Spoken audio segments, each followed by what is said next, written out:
నమస్తే, నేను Keshav. Welcome to Suman TV. Andhra Pradesh ప్రభుత్వం మంచి దూకుడు మీద ఉంది. పథకాల పేర్లు మార్చాలి అనేటువంటి నిర్ణయం తీసుకోవడం, దీనికి సంబంధించినటువంటి చర్చ రాష్ట్ర వ్యాప్తంగా జరుగుతుండగానే పథకాల అమలుపైన కూడా ఫోకస్ పెట్టింది. ప్రధానంగా విద్యాశాఖలో జరుగుతున్నటువంటి ఈ దూకుడు ధోరణి పథకాలతో పాటు ప్రభుత్వం తీసుకోబోతున్నటువంటి నిర్ణయాలపైన కూడా ఆసక్తికరమైనటువంటి చర్చకు దారితీస్తుంది. విద్యాశాఖలో అనేక పథకాల పేర్లు మారుస్తూ వాటికి సంబంధించి కొత్త పేర్లు ఏం పెట్టబోతున్నాం అనేటువంటి విషయాన్ని కూడా ఆ శాఖ మంత్రి నారా లోకేష్ ట్వీట్ చేశారు. తర్వాత జాతీయ స్థాయి నేతలు, మహనీయుల పేర్లు ఈ పథకాలకు పెడుతున్నారంటూ డిప్యూటీ సీఎం పవన్ కళ్యాణ్ అభినందించారు.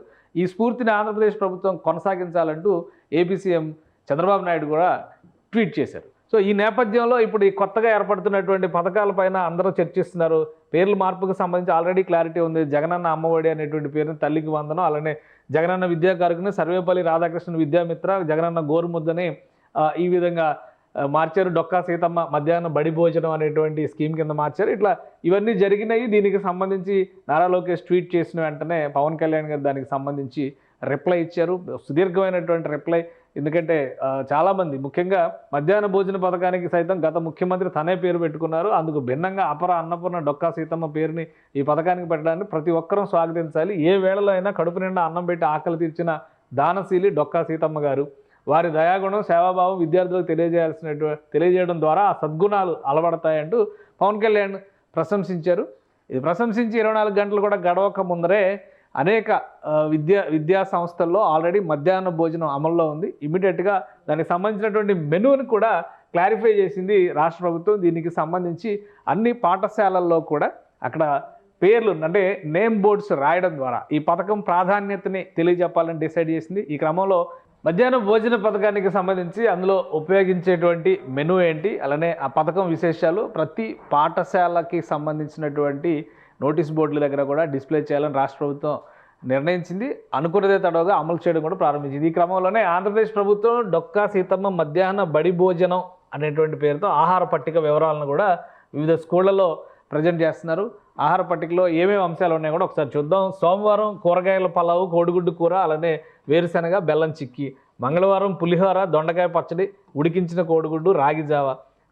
బుధవారం కూరగాయల అన్నం, ఆలు కుర్మా, ఉడికించిన కోడిగుడ్డు, వేరుశనగ పచ్చడి, అలానే ఇక్కడ చిక్కీ, బెల్లం చిక్కీ. సో ఇవన్నీ కూడా ఒక్కొక్క రోజుకు తగ్గట్టుగా. గురువారం సాంబార్ బాత్ లేదా లెమన్ రైస్, టమాటా పచ్చడి, ఉడికించిన కోడిగుడ్డు. శుక్రవారం అన్నం, ఆకుకూర పప్పు, ఉడికించిన కోడిగుడ్డు, వేరుశనగ బెల్లం చిక్కీ. సో శనివారం వచ్చి ఆకుకూర అన్నం, పప్పుచారు, రాగిజావ, స్వీట్ పొంగల్. ఇట్లా ఒక మెనూని డిసైడ్ చేశారు. ఆ మెనూకి సంబంధించినటువంటి అంశాలన్నీ కూడా ప్రతి పాఠశాలలో కూడా డిస్ప్లే చేయాలని రాష్ట్ర ప్రభుత్వం డిసైడ్ చేసింది. అలానే వంట నిర్వాహకులకి, సహాయకులకి సూచనలు, ఇది జనరల్గా ఉండేటువంటి టర్మ్స్ అండ్ కండిషన్స్ లాంటివి. సో ఇవన్నీ కూడా ఖచ్చితంగా అక్కడ డిస్ప్లే చేయాలి, ప్రతి ఒక్కరికి తెలియాలి. ఎందుకంటే విద్యార్థుల హాజరు ప్రధానోపాధ్యాయుల అనుమతితో విద్యార్థులకి సరిపోవునట్లు బియ్యం, గుడ్లు, చిక్కీ, వంట సహాయకులు భోజనానికి ముందు వంట పాత్రలు, గిన్నెలు, గ్లాసులు అన్నీ శుభ్రం చేసుకోవాలి. ఇవన్నీ కూడా పిల్లలు భోజనం తిన్న తర్వాత గిన్నెలు, గ్లాసులు, భోజనశాలను శుభ్రపరచాలి. వంట నిర్వాహకులు వారు చేయాల్సినటువంటి పనులు, యూనిఫామ్ తప్పక ధరించి శుభ్రంగా ఉండాలి. వంట చేసే ప్రదేశం శుభ్రంగా ఉండాలి. ఇలా కండిషన్స్ అన్నీ కూడా డిస్ప్లే చేయాలనేటువంటి నిర్ణయాన్ని రాష్ట్ర ప్రభుత్వం తీసుకుంది. దానికి అనుగుణంగా ప్రతి పాఠశాలలో కూడా ఈ మిడ్ డే మీల్ పథకానికి సంబంధించినటువంటి వివరాలు పొందుపరచాలని డిసైడ్ చేశారు. దానికి తగ్గట్టుగా ఆంధ్రప్రదేశ్లో ఉన్నటువంటి అన్ని స్కూళ్ళల్లో కూడా, ప్రభుత్వ పాఠశాలల్లో ఇది డిస్ప్లే చేయాలని డిసైడ్ చేశారు. సో కొత్తగా పెట్టినటువంటి పథకం పేరు జనంలోకి వెళ్ళడానికి, అలానే డొక్కా సీతమ్మ గారి ప్రాధాన్యం గురించి తెలుసుకునేటువంటి క్రమంలో ప్రజల్లో ఆసక్తిని రగిలించడానికి ఇది ఉపయోగపడుతుందని ఈ నేమ్ బోర్డ్స్, ఈ డీటెయిల్స్ డిస్ప్లే చేయడం అనేది అత్యవసరమని రాష్ట్ర ప్రభుత్వం భావించింది. అదే క్రమంలో అధికారులకు దానికి తగిన ఆదేశాలు జారీ చేసింది. వెంటనే ఈ ప్రక్రియని, ఈ రాత ప్రక్రియని అధికారులు కూడా ప్రారంభించారు. ఈ దశలో ఆల్మోస్ట్ అన్ని స్కూల్స్లో కూడా ఈ వారం రోజుల్లో ఈ టాస్క్ కంప్లీట్ చేయడం ద్వారా పిల్లలందరికీ కూడా వాళ్ళకి పెట్టబోయేటువంటి మెను, అక్కడ వాడబోయేటువంటి ఆహార పదార్థాల శుచి, శుభ్రత, ఇవన్నీ తల్లిదండ్రులు కూడా అవసరమైన సందర్భంలో మానిటర్ చేసే విధంగా, ఉపాధ్యాయులు మరిన్ని జాగ్రత్తలు తీసుకునే విధంగా ప్రభుత్వం చర్యలు తీసుకుంటుంది. నమస్తే, నేను Keshav. Welcome to Suman TV. Andhra Pradesh ప్రభుత్వం మంచి దూకుడు మీద ఉంది. పథకాల పేర్లు మార్చాలి అనేటువంటి నిర్ణయం తీసుకోవడం, దీనికి సంబంధించినటువంటి చర్చ రాష్ట్ర వ్యాప్తంగా జరుగుతుండగానే పథకాల అమలుపైన కూడా ఫోకస్ పెట్టింది. ప్రధానంగా విద్యాశాఖలో జరుగుతున్నటువంటి ఈ దూకుడు ధోరణి పథకాలతో పాటు ప్రభుత్వం తీసుకోబోతున్నటువంటి నిర్ణయాలపైన కూడా ఆసక్తికరమైనటువంటి చర్చకు దారితీస్తుంది. విద్యాశాఖలో అనేక పథకాల పేర్లు మారుస్తూ వాటికి సంబంధించి కొత్త పేర్లు ఏం పెట్టబోతున్నాం అనేటువంటి విషయాన్ని కూడా ఆ శాఖ మంత్రి నారా లోకేష్ ట్వీట్ చేశారు. తర్వాత జాతీయ స్థాయి నేతలు మహనీయుల పేర్లు ఈ పథకాలకు పెడుతున్నారంటూ డిప్యూటీ సీఎం పవన్ కళ్యాణ్ అభినందించారు. ఈ స్ఫూర్తిని ఆంధ్రప్రదేశ్ ప్రభుత్వం కొనసాగించాలంటూ ఏపీ సీఎం చంద్రబాబు నాయుడు కూడా ట్వీట్ చేశారు. సో ఈ నేపథ్యంలో ఇప్పుడు ఈ కొత్తగా ఏర్పడుతున్నటువంటి పథకాలపైన అందరూ చర్చిస్తున్నారు. పేర్ల మార్పుకు సంబంధించి ఆల్రెడీ క్లారిటీ ఉంది. జగనన్న అమ్మఒడి అనేటువంటి పేరుని తల్లికి వందనం, అలానే జగనన్న విద్యా కారకుని సర్వేపల్లి రాధాకృష్ణ విద్యామిత్ర, జగనన్న గోరుముద్దని ఈ విధంగా మార్చారు. డొక్కా సీతమ్మ మధ్యాహ్నం బడి భోజనం అనేటువంటి స్కీమ్ కింద మార్చారు. ఇట్లా ఇవన్నీ జరిగినాయి. దీనికి సంబంధించి నారా లోకేష్ ట్వీట్ చేసిన వెంటనే పవన్ కళ్యాణ్ గారు దానికి సంబంధించి రిప్లై ఇచ్చారు. సుదీర్ఘమైనటువంటి రిప్లై. ఎందుకంటే చాలామంది ముఖ్యంగా మధ్యాహ్న భోజన పథకానికి సైతం గత ముఖ్యమంత్రి తనే పేరు పెట్టుకున్నారు. అందుకు భిన్నంగా అపర అన్నపూర్ణ డొక్కా సీతమ్మ పేరుని ఈ పథకానికి పెట్టడాన్ని ప్రతి ఒక్కరూ స్వాగతించాలి. ఏ వేళలో అయినా కడుపు నిండా అన్నం పెట్టి ఆకలి తీర్చిన దానశీలి డొక్కా సీతమ్మ గారు. వారి దయాగుణం, సేవాభావం విద్యార్థులకు తెలియజేయడం ద్వారా ఆ సద్గుణాలు అలవడతాయంటూ పవన్ కళ్యాణ్ ప్రశంసించారు.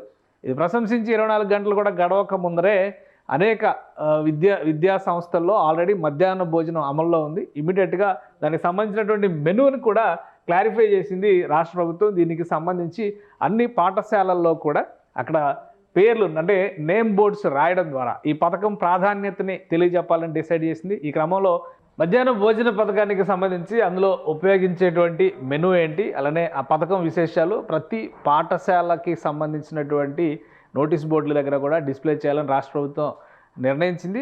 అనుకున్నదే తడవుగా అమలు చేయడం కూడా ప్రారంభించింది. ఈ క్రమంలోనే ఆంధ్రప్రదేశ్ ప్రభుత్వం డొక్కా సీతమ్మ మధ్యాహ్న బడి భోజనం అనేటువంటి పేరుతో ఆహార పట్టిక వివరాలను కూడా వివిధ స్కూళ్లలో ప్రజెంట్ చేస్తున్నారు. ఆహార పట్టికలో ఏమేమి అంశాలు ఉన్నాయో కూడా ఒకసారి చూద్దాం. సోమవారం కూరగాయల పలావు, కోడిగుడ్డు కూర, అలానే వేరుశనగ బెల్లం చిక్కి. మంగళవారం పులిహోర, దొండకాయ పచ్చడి, ఉడికించిన కోడిగుడ్డు, రాగి జావ. బుధవారం కూరగాయల అన్నం, ఆలు కుర్మా, ఉడికించిన కోడిగుడ్డు, వేరుశనగ పచ్చడి, అలానే ఇక్కడ చిక్కి, బెల్లం చిక్కి. సో ఇవన్నీ కూడా ఒక్కొక్క రోజుకు తగ్గట్టుగా. గురువారం సాంబార్ బాత్ లేదా లెమన్ రైస్, టమాటా పచ్చడి, ఉడికించిన కోడిగుడ్డు. శుక్రవారం అన్నం, ఆకుకూర పప్పు, ఉడికించిన కోడిగుడ్డు, వేరుశనగ బెల్లం చిక్కి. సో శనివారం వచ్చి ఆకుకూర అన్నం, పప్పుచారు, రాగిజావ, స్వీట్ పొంగల్. ఇట్లా ఒక మెనూని డిసైడ్ చేశారు. ఆ మెనూకి సంబంధించినటువంటి అంశాలన్నీ కూడా ప్రతి పాఠశాలలో కూడా డిస్ప్లే చేయాలని రాష్ట్ర ప్రభుత్వం డిసైడ్ చేసింది. అలానే వంట నిర్వాహకులకి, సహాయకులకి సూచనలు, ఇది జనరల్గా ఉండేటువంటి టర్మ్స్ అండ్ కండిషన్స్ లాంటివి. సో ఇవన్నీ కూడా ఖచ్చితంగా అక్కడ డిస్ప్లే చేయాలి, ప్రతి ఒక్కరికి తెలియాలి. ఎందుకంటే విద్యార్థుల హాజరు ప్రధానోపాధ్యాయుల అనుమతితో విద్యార్థులకి సరిపోనట్లు బియ్యం, గుడ్లు చిక్కి, వంట సహాయకులు భోజనానికి ముందు వంట పాత్రలు, గిన్నెలు, గ్లాసులు అన్నీ శుభ్రం చేసుకోవాలి. ఇవన్నీ కూడా పిల్లలు భోజనం తిన్న తర్వాత గిన్నెలు, గ్లాసులు, భోజనశాలను శుభ్రపరచాలి. వంట నిర్వాహకులు వారు చేయాల్సినటువంటి పనులు, యూనిఫామ్ తప్పక ధరించి శుభ్రంగా ఉండాలి, వంట చేసే ప్రదేశం శుభ్రంగా ఉండాలి. ఇలా కండిషన్స్ అన్నీ కూడా డిస్ప్లే చేయాలనేటువంటి నిర్ణయాన్ని రాష్ట్ర ప్రభుత్వం తీసుకుంది. దానికి అనుగుణంగా ప్రతి పాఠశాలలో కూడా ఈ మిడ్ డే మీల్ పథకానికి సంబంధించినటువంటి వివరాలు పొందుపరచాలని డిసైడ్ చేశారు. దానికి తగ్గట్టుగా ఆంధ్రప్రదేశ్లో ఉన్నటువంటి అన్ని స్కూళ్ళల్లో కూడా ప్రభుత్వ పాఠశాలల్లో ఇది డిస్ప్లే చేయాలని డిసైడ్ చేశారు.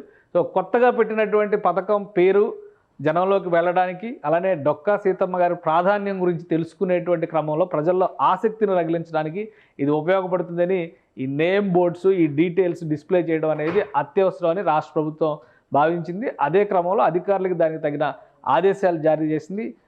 వెంటనే ఈ ప్రక్రియని, ఈ రాత ప్రక్రియని అధికారులు కూడా ప్రారంభించారు. ఈ దశలో ఆల్మోస్ట్ అన్ని స్కూల్స్లో కూడా ఈ వారం రోజుల్లో ఈ టాస్క్ కంప్లీట్ చేయడం ద్వారా పిల్లలందరికీ కూడా వాళ్ళకి పెట్టబోయేటువంటి మెను, అక్కడ వాడబోయేటువంటి ఆహార పదార్థాల శుచి, శుభ్రత ఇవన్నీ తల్లిదండ్రులు కూడా అవసరమైన సందర్భంలో మానిటర్ చేసే విధంగా, ఉపాధ్యాయులు మరిన్ని జాగ్రత్తలు తీసుకునే విధంగా ప్రభుత్వం చర్యలు తీసుకుంటుంది.